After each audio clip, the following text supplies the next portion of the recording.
নমস্কার বন্ধুরা, মিনুশ্রীর পূজা চ্যানেলে সবাইকে স্বাগত।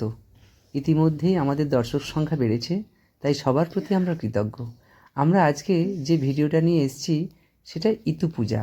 গ্রাম বাংলার একটা প্রথা অনুযায়ী আমরা এই ইতু পূজা করে থাকি। আজকে মিনুশ্রী এসছে আর তার ছোট্ট মিষ্টি মেয়ে রাজ্যশ্রীও এসছে তার সঙ্গে এই পূজায় সামিল হতে।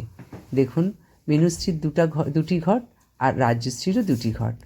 এই পূজায় সাধারণত দেওয়া হয় কালকচু, কলমি, তার সঙ্গে সর্ষের ফুল, মূলো ফুল, নানানভাবে এগুলো জোগাড় করা হতো আদি অন্তে, কিন্তু বর্তমানে এগুলো আমাদের শহরে কিনতে পাওয়া যায়। একটা নির্দিষ্ট মূল্য দিয়ে একসঙ্গে একটা প্যাকেটে এগুলো পাওয়া যায়। দেখুন, সেগুলো নিয়ে আমরা সাজিয়ে দিচ্ছি। এই থালির মধ্যে 4টি ঘট আছে, সেখানে আমরা পরপর সাজিয়ে দেওয়া হচ্ছে। এই পূজা সাধারণত গ্রাম বাংলাতেই হয়, কিন্তু প্রথা মেনে আমরা শহরেও এই পূজা করতে ব্যস্ত হয়ে পড়েছি এবং এই পূজা করছে এখন মিনুশ্রী ও তার ছোট্ট মিষ্টি মেয়ে রাজ্যশ্রী। দেখুন বন্ধুরা, আমাদের এই ছোট্ট ঠাকুর ঘরে আমরা আজকে এই ইতু পূজার আয়োজন করেছি। আপনাদের যদি এই ইতু পূজা ভালো লাগে তবে অবশ্যই একটা সাবস্ক্রাইব করবেন, লাইক করবেন, কমেন্ট করে জানাবেন এই পূজা সম্পর্কে। আবার বিস্তৃত বলা যাবে। এই পূজা করলে সাধারণত কি হয় না, ধন বৃদ্ধি হয়, তারপর গৃহে সুখ শান্তি বজায় থাকে, যারা অবিবাহিত তাদের বিবাহ হয়, এই সমস্ত প্রচলিত।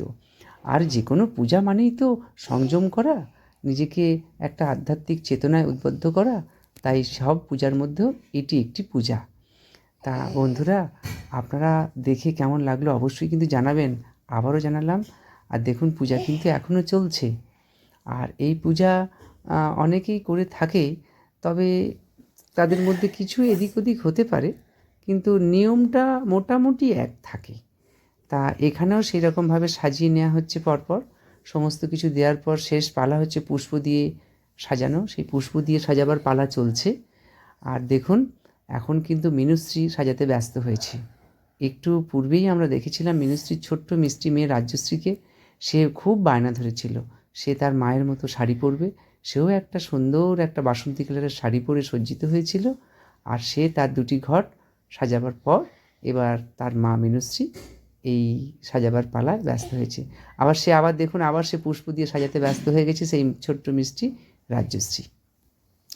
বায়না ধরেছে আমিও করব মা, তাই সে করছে। এখন দেখুন, আমরা পূজার প্রায় শেষ লগ্নে এসে পৌঁছে গেছি। পূজা প্রায় শেষ।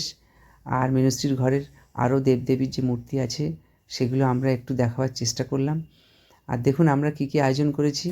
নতুন গুড়ের পাটালি, তার সঙ্গে নতুন গুড়ের মোয়া, তার সঙ্গে নানা রকম ফল আছে, আর তার সঙ্গে অবশ্যই আছে মঠ। এখন দেখুন মিনুশ্রী প্রদীপ নিয়ে আরতি করতে ব্যস্ত, এরপর ধূপ নিয়ে আরতি করতে ব্যস্ত মিনুশ্রী। আমরা এই পূজার প্রায় শেষ লগ্নে এসে পৌঁছেছি। বন্ধুরা, যদি আপনাদের এই পূজা সত্যি ভালো লাগে, খুব আন্তরিকতার সহিত এই পুজো মিনুশ্রী করলো তার ছোট্ট মিষ্টি মেয়ে রাজ্যশ্রীকে নিয়ে, যদি ভালো লাগে অবশ্যই শেষে বলি একটা সাবস্ক্রাইব করবেন, একটা লাইক করবেন, আর শেয়ার করে অন্যকে দেখার সুযোগ করবেন।